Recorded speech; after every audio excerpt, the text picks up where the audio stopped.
안녕하세요. 저는 작년에 이혼한 30대 초반의 미용사입니다. 이혼은 했지만 혼인신고는 하지 않아 서류상으로는 깨끗하다는 게 그나마 저를 위로해주네요. 전 남편과는 딱 1년 살다 참 어이없이 이혼했어요. 아무래도 결혼에 너무 성급했던 제 잘못이 크지요. 그래도 엄마가 도와주신 덕분에 인생이 더 구겨지지 않을 수 있었던 것 같아요. 무슨 일이 있었냐고요? 참, 10길 물속은 알아도 1길 사람 속은 모른다더니 제 전 남편이 딱 그러한 케이스였네요. 전 남편은 소개팅으로 만난 사람이고 1년 정도 연애했어요. 주선자도 입에 침이 튀도록 말하길 엄청 착하고 선한 사람이래요. 길 가다 폐지 줍는 노인들 보면 그냥 지나치질 못하고 꼭 도와주며 주머니에 단돈 1,000원이라도 넣어드린답니다. 그리고 유기견 봉사도 꼬박꼬박 다니는 사람이라고요. 직장도 나름 좋고 부업도 하고 있어서 한 달에 많게는 1,000만 원도 번다더군요. 다만 단점은 나이가 많다는 것이었어요. 소개팅 받을 당시 제 나이가 29살이었고 전 남편은 35살이었습니다. 6살 차이 별것 없지만 35살이면 솔직히 갈 만한 사람은 다 가는 나이이기에 결혼하지 않은 것에 무슨 이유가 있지 않을까 싶었어요. 그런데 주선자 말로는 인연을 못 만나서 다 반년 이내에 헤어졌고 어느 순간부터는 연애 자체를 안 해 결혼을 못한 거랍니다. 그런데 저를 우연히 보고 소개시켜달라고 제 주선자를 통해 졸랐다고 했고 그 난리통에 그냥 밥이나 한 번 먹고 올 심산으로 소개팅에 나갔어요. 생각보다 괜찮더라고요. 나이 차이가 좀 나는데 대화에 크게 거슬리는 부분 없이 잘 통했습니다. 그렇게 첫 만남부터 호감이 생기니 자연스레 연애하게 되었고 남편의 적극적인 대시로 프로포즈 받아 1년 만에 결혼하게 된 거예요. 막상 까고 보니 남편은 모아둔 돈이 그닥 많지가 않았습니다. 시댁에 돈이 많이 들어갔대요. 저는 20대 극초반부터 미용 일을 해왔기 때문에 모아둔 돈 역시 1억이 훨씬 넘었고요. 친정엄마도 미용업을 30년 넘게 하셨고 동네 장사지만 수완이 좋으셔서 그런지 돈을 많이 버셨어요. 그래서 저 결혼할 때 엄마가 돈을 많이 보태주셨습니다. 제 명의로 2억 5천짜리 아파트 해주셨고 저는 제가 모은 돈을 엄마한테 드렸어요. 그 과정에서 남편이랑 작은 다툼이 있었습니다. 장모님이 돈이 많으신데 뭐하러 돈을 드리냐는 겁니다. 여보, 우린 신혼부부고 이제 시작하는 햇병아리인데 한 푼이라도 더 쥐고 있어야지. 돈이 돈을 부른데 돈 한 푼 없으면 모이지도 않아. 장모님 돈 많으시잖아. 여보가 1억 드린다고 해서 좋아하지도 않으실걸? 아니, 엄마는 달라고 하던데 집값이 한두 푼도 아니고 2억 5천짜리나 해줬다고. 제가 웃으며 말하자 남편이 진짜 이해 안 간다는 식으로 이야기하길래 저도 빈정이 상해서 그럼 집 안 받고 대출받아 시작하자고 하니 대뜸 깨갱하며 미안하다고 하더군요. 자기는 잘 살고 싶어서 그랬던 거라면서요. 연애 때 저에게 모든 걸 맞춰주었고 결혼하면 바쁜 저 대신에 본인이 집안일 잘 하겠다고 하며 요리 클래스까지 다니는 정성과 성의를 보여준 남편이었습니다. 그래서 그렇게 이야기한 남편에게 실망은 했지만 또 바로 사과를 했기에 넘어갔고 결혼이 당장 코앞이라 파혼 이야기할 자신도 없었던 것 같아요. 그리고 결혼 준비하며 많이들 싸운다고 했으니까요. 비록 남편이 가진 돈이 거의 없어 집을 제가 해갔지만 시댁에서 나중에 집을 해주신다고도 했고 또 남편 직장도 있으니 그냥 당장 있는 사람이 하자 싶었습니다. 제 친정엄마도 그런 면엔 쿨하셔서 집을 해주신 거고요. 그렇게 결혼을 했습니다. 둘 다 바쁜 맞벌이이니 집안일도 거의 반반 부담하며 살았습니다. 남편이 결혼 전에 본인이 가사일 다 도맡아 하겠다고 후원장담을 했지만 결혼하고 나서는 은근히 게으름 피우더라고요. 저 역시 남편한테 다 맡길 생각이 애초에 없었고 그냥 서로 성실히 맡은 일을 하며 배려해주고 살 생각이라 제가 화장실 청소, 요리, 기타 생활 필수품 구매하고 정리하는 것 등의 자질구레한 일들을 맡았지요. 남편은 분리수거와 청소 담당이었고요. 나름 서로 할 것 하며 사이좋게 산다고 생각했는데 남편은 그게 불만이라고 했어요. 신혼집이 제 직장이랑 더 가까우니 제가 집안일을 더 해야 하는 게 맞지 않겠냐고 조심스레 묻더군요. 저는 좀 벙쪄서 아니, 나는 아침 9시에 집에서 나와서 밤 9시에 집에 들어오잖아. 더 가까운 건 맞지만 그만큼 업무 시간도 길지. 라고 했더니 남편이 장모님이 너무 여보 미용실 근처에다 집을 사주셨어. 나는 결혼 전보다 출퇴근 시간이 1시간이나 늘어났고 그래서 너무 피곤해 죽겠어. 라고 말하며 투덜대더군요. 좀 어이없긴 했지만 출퇴근 시간 길어진 게 피곤할 일은 맞으니 뭐라 못하겠더라고요. 그러던 어느 날 결혼하고 한 3개월쯤 지났을까 저에게 생활비 통장을 만들자고 제안하더군요. 결혼 후 남편의 카드로 식재료 사고 생활용품 등을 샀었고 제가 아파트 관리비, 공과금, 지인들 축의금이나 선물, 조의금 등 현금 들어갈 일에 돈을 내서 썼었어요. 그리고 제 수익의 나머지는 적금 등의 저축을 하고 있었지요. 그리고 제가 집을 해오는 대신 남편이 가전가구를 12개월 할부로 사왔었는데 다달이 그 부분을 남편이 내고 있었고요. 남편은 한 달에 카드값으로만 한 달에 300만 원 정도를 낸다고 알고 있었어요. 그런데 어느 날부터 남편이 자꾸 돈 없다는 소리를 하길래 제가 외식이나 배달비 등을 내게 되었고 점점 제가 부담하는 돈이 많아졌어요. 마트를 가도 계산할 때는 늘 남편이 어딘가로 가 있었고요. 안 그래도 돈 관련해서 다시 얘기를 해야겠다 싶긴 했었는데 남편이 생활비 통장을 만들자고 하니 기꺼이 무슨 얘기인지 들어보았죠. 남편 말로는 제가 생활비 부담하는 돈이 너무 적대요. 그래서 각자 200만 원씩 각출해서 공동 통장에 넣자고 하더군요. 저는 그게 좀 황당했었던 것 같아요. 그래서 굳이 그렇게까지 해야 하나고 했더니 막상 결혼하고 나니 본인이 부담하는 돈이 너무 많고 그래서 담배 하나 살 돈도 없어서 마이너스 통장을 써야 할 판이라며 투덜대더군요. 그런데 그건 본인이 모아둔 돈이 없었기에 가전 가구를 할부로 샀으니 어쩔 수 없는 것 아닌가요? 결혼할 때는 그 부분에 미안해 했으면서 막상 가전가구 할부 내기 시작하니 돈이 아까워진 것 같더라고요. 그래서 그 부분에 대해 이야기하다가 다툼이 생겨 한 달 정도 말을 안 했었네요. 그러다 사소한 계기로 화해하게 되었고 남편도 돈이 없어 예민하게 나온 거라며 저에게 사과했어요. 저도 받아들이고 생활비 200만 원 각출하는 것에 동의했고요. 그렇게 하기 시작하니 남편이 엄청 기분 좋아하더군요. 뭔가 그전에는 뭔가 식당을 가도 제일 싼 메뉴만 먹으려 하던 남편이 이제는 비싼 걸 턱턱 고르기 시작하더라고요. 예를 들면 그전엔 돼지갈비만 좋아하던 사람이 생활비 반반 내기로 한 날 이후부턴 꼭 소갈비만 먹으려 들었어요. 남편 카드로 생활비 쓸 때는 제가 고기 1인분 더 시키는 것도 은근히 눈치 주고 그랬었거든요. 그리고 결정적인 건 생활비 반반 하기로 한 순간부터 남편이 그간 하지 않았던 취미 생활을 시작하더라고요. 남편은 자전거 동호회에 가입되어 있던 사람인데 한동안 나가지 않았어요. 자전거 업그레이드를 안 하니 창피해서 못 나가겠다나? 그런데 생활비 반반 하기로 한 순간부터 부부 각자의 취미도 존중해주자며 자전거를 700만 원짜리 사겠다고 하더군요. 제가 놀라서 눈이 동그래지니 할부로 하겠다며 걱정 말라고 하더군요. 저는 취미랄 게 없어요.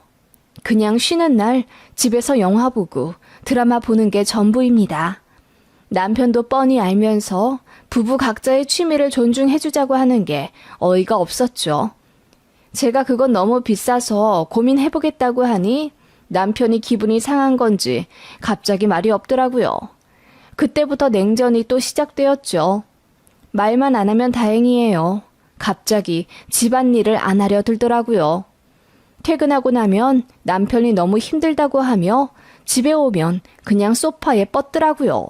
남편이 집안일을 하지 않으니 수건도 없고 집은 난장판이고 분리수거도 난리나 있더라고요.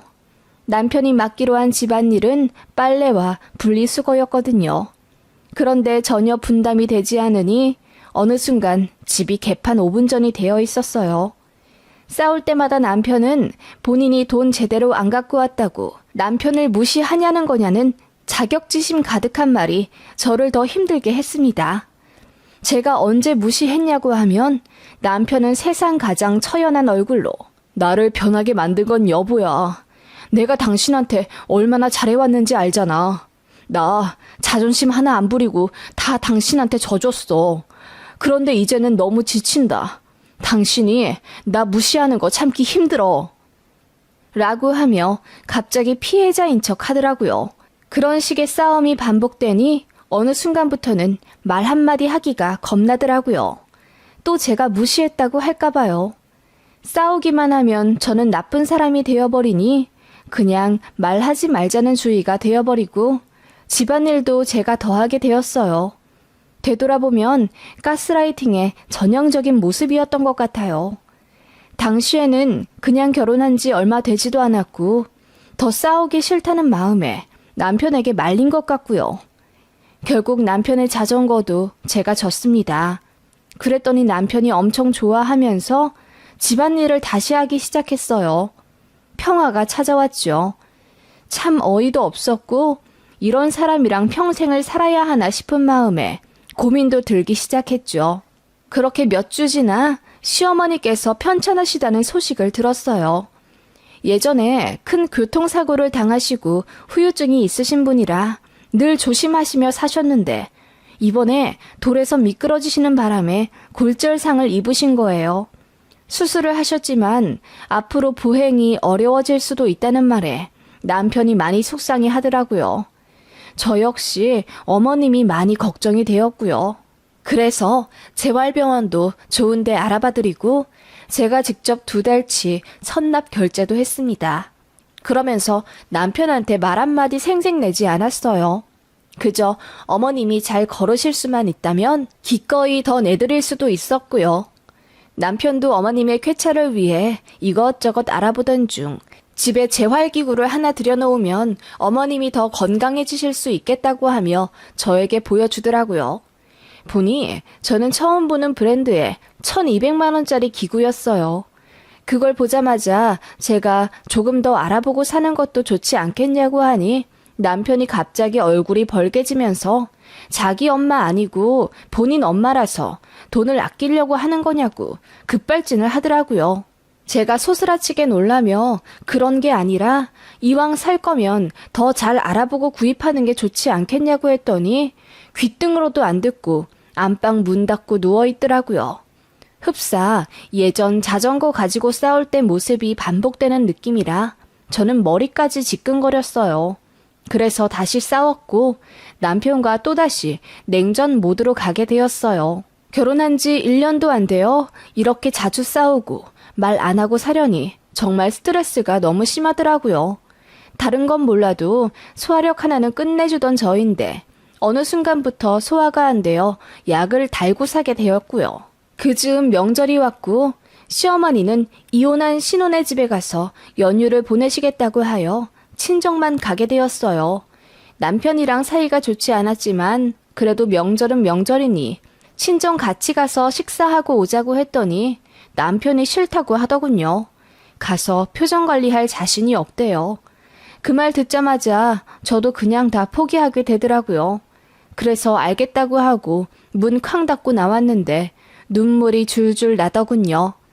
그래도 저 반겨주실 친정 부모님 생각해 애써 기분 전환하고 정육점에 가서 소고기를 20만 원어치 사서 곱게 포장하고 갔습니다.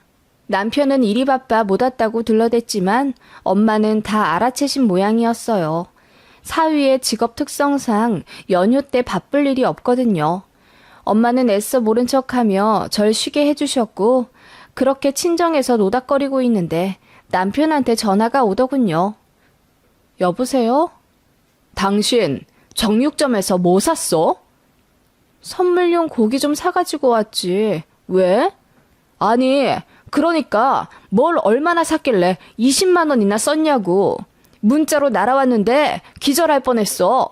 소고기 샀지. 그럼 명절에 왔는데 돼지나 닭을 사겠어? 명절에 시댁은 가지도 않는데 친정에 20만 원이나 썼다고? 그 말에 저는 기가 막혔어요. 어머님이 시누이 집으로 가셔서 오지 말라 하신 거고 제가 안 가겠다고 한 것도 아닌데요. 그래서 따졌더니 남편이 짜증을 팍 내며 우리 엄마 아픈데 네가 먼저 집에 오시라. 잘 케어해드리겠다 말을 안 하니 우리 엄마가 누나네 집에 갔지. 넌 그것도 모르고 히덕거리며 친정이나 가고 소고기도 20만 원어치나 사갔냐? 라고 하더군요. 너무 열이 받아 그게 무슨 막말이냐고 저도 소리를 질렀죠. 그러자 남편이 그러더라고요. 우리 생활비 반반 내기로 한 거 잊었어? 너 친정에 소고기 20만 원어치나 사갔으니까 당분간 허리띠 졸라매. 뭐? 내가 왜 그래야 하는데? 밸런스는 맞춰야 할 것 아냐. 그리고 너 간식거리 너무 많이 샀었어. 이번 기회에 간식도 줄이고 점심시간에 식대도 좀 싼 걸로 골라라. 뭐라고? 내가 친정에 20만 원 썼으니 굶으라는 거야 뭐야? 그래, 그렇게 알아들어. 남편은 그렇게 말하며 전화를 끊더군요. 이번에 싸운 건 뭔가 그전과는 달랐어요. 남편은 굉장히 신경질적이었고 저를 남대하듯 하더군요. 아마 제가 본인 아픈 어머니 케어 안 하고 친정으로 홀라당 가버린 것에 대한 적개심이었을지도요. 저는 남편과의 통화에서 크게 상심해 엉엉 울었어요. 그러자 놀란 친정엄마가 자초지종을 물었고 저는 어쩔 수 없이 모든 이야기를 털어놓을 수밖에 없었습니다. 잘 살려고 했었는데 그게 안 되겠다며 미안하지만 이혼해야겠다고 엉엉 울며 부모님께 말씀드렸어요. 그러자 엄마가 그걸 왜 이제 이야기를 했냐며 제 등짝을 때리셨고 차키를 던지며 당장 운전해 집에 가자고 하시더군요. 그렇게 집에 갔더니 남편은 팬티바람으로 떡볶이를 시켜 먹고 있더라고요. 갑자기 나타난 장모님을 보고 기절할 듯 놀라더군요. 엄마가 소리치셨어요. 자네, 우리 딸이 소고기 좀 사왔다고 며칠 굶으라고 한 게 사실인가? 나는 아무리 생각해도 말이 안 되니 통 믿기지가 않아서 말이야. 세상에 그런 파렴치한 놈이 어디 있나? 그런 놈이 설마 내 사위일까 싶어 확인하러 왔네. 아, 장모님, 그냥 제가 와이프랑 싸우다가 홧김에 할 말이 있고 못할 말이 있지. 내가 다른 말은 안 하겠네. 반반 할 거면 똑바로 하게. 자네 자전거 산값만큼 내 딸 주고 안 싸돈 병원비 해드린 만큼 내 딸 주게. 그리고 이 집 빼고 똑같이 반반해서 다시 집 구하게. 그러자 남편 얼굴이 사색이 되며 말도 제대로 못하더라고요. 왜? 내가 치사해? 내가 치사하면 자네는 어디 인간답게 굴었나? 결혼하자마자 얼굴색부터 바뀌는 놈이라면 난 당장이라도 내 딸이랑 갈라나. 내가 사준 집에서 당장 나가게! 엄마가 집이 떠나갈 듯 소리를 치자 남편이 입을 다물더군요. 그렇게 한바탕 소동이 일어난 후 엄마는 돌아가시고 빈집에 저랑 남편만이 고요히 남았어요. 남편은 아직도 정신을 못 차렸는지 부부싸움에 장모님이 개입한 게 너무 불쾌하다고 하더군요. 그 말에 저는 남편에 대한 희망을 완전히 잃은 것 같았어요. 결혼하고 나서 180도 바뀌어버린 남편을 데리고 개선해 살아갈 자신이 없어진 거죠. 불쾌해? 그래, 그럼 이혼해. 너만 이 집에서 나가면 이혼이야. 우리 아직 혼인신고도 안 한 거 알지? 그 말에 남편이 갑자기 얼굴이 벌개지며 이런 일로 무슨 이혼까지 하냐고 하더군요. 그래서 제가 이런 일로 이혼 안 하면 무슨 일로 이혼하냐? 뭐? 친정에 소고기 20만 원 사갔다고 며칠 굶으라고? 그럼 난 어머님 병원비 결제해드린 게 200만 원은 되는데 너는 한 달은 굶어야겠다? 1200만 원짜리 재활기구? 그거 샀으면 너 며칠 굶으려고 했냐? 라고 소리쳤더니 남편 얼굴이 허해지더군요. 집도 해와 자전거도 사게 해줘. 시어머니 병원비도 군말 않고 내며 성실하게 잘 살려고 했던 내가 왜 굶어야 하냐. 굶으며 정신 차려야 할 건 당신이라고 윽박질러버리고 남편 짐을 강제로 쌌습니다. 남편이 그제야 저에게 싹싹 빌며 미안하다고 했지만 저는 반나절 동안 남편 짐을 전부 싸서 문 밖에 던져놨어요. 그리고 비밀번호도 바뀌어버리고 남편을 내쫓아 버렸습니다. 그제야 울고불고 빌더군요. 그러거나 말거나 저는 그냥 모른 척했습니다. 몇 시간 밖에 서 있더니 조용해지더군요. 나중에 남편이 문자로 이혼할 테니 가전가구 산 거 돈을 돌려달라고 하길래 제가 그동안 이 집에 살았던 것만큼 월세로 계산하고 시댁에 돈 들어간 거 전부 합산한 후 위자료까지 첨부해 1억 달라고 했더니 그 이후로는 아무 말 안 하더군요. 나중에 시댁 가족들까지 차례대로 저에게 찾아와 제 남편이 경솔하게 군 것 대신 사과하겠다며 울고 빌더라고요. 저는 저런 인간 필요 없다고 했습니다. 본인밖에 모르는 이기적이고 파렴치한 사람이고 언제 또 얼굴 변할지 몰라 무섭다고 했어요. 그렇게 끝났습니다. 그 이후로도 전 남편은 제 가게에 찾아와 5번은 무릎을 꿇었네요. 미안해. 한 번만 용서해줘. 결혼하고 나니 네가 내 사람 같아서 편했나 봐. 다신 안 그럴게. 그렇게 말하며 울고 후회한다고 했지만 제가 경찰 부른 이후로는 단 한 번도 연락하지 않았습니다. 행복하게 사는 모습 보여드리고 싶었는데 친정 부모님께 너무 죄송했어요.